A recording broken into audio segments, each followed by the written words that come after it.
আসন্ন বিপিএলকে ঘিরে প্রায় সব দলেই দল গোছাতে শুরু করে দিয়েছে। শক্তির বিচারে অন্যান্য দলগুলোর চেয়ে ঢাকা অনেক এগিয়ে। ইতিমধ্যে তারা সাঙ্গাকারা, শেন ওয়াটসন, শহীদ আফ্রিদি সহ মোট 11 জন বিদেশি বড় বড় তারকাদের দলে ভিড়িয়েছে, যা রীতিমতো অবাক করার মতো। এছাড়া সাকিব সহ গত আসর থেকে মোসাদ্দেক হোসেন, সৈকত, নাসির হোসেন ও মোহাম্মদ শহীদদের রিটাইন করেছে। এদিকে বিপিএলের দ্বিতীয় আসরে চ্যাম্পিয়ন হয়েছিল ঢাকা গ্যালারিয়েটর্স। সেবার দুর্দান্ত খেলেছিল মোহাম্মদ আশরাফুল, ছিল একটি সেঞ্চুরিও। কিন্তু সেই আসরেই ফিক্সিং কেলেঙ্কারিতে জড়িয়ে নিষিদ্ধ হন অ্যাশ।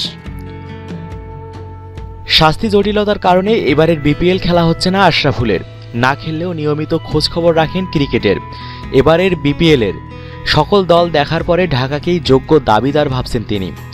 এবারের বিপিএলে আশরাফুল এগিয়ে রাখলেন ঢাকা ডায়নামাইটসকে, বললেন, ঢাকা খুব ভালো দল।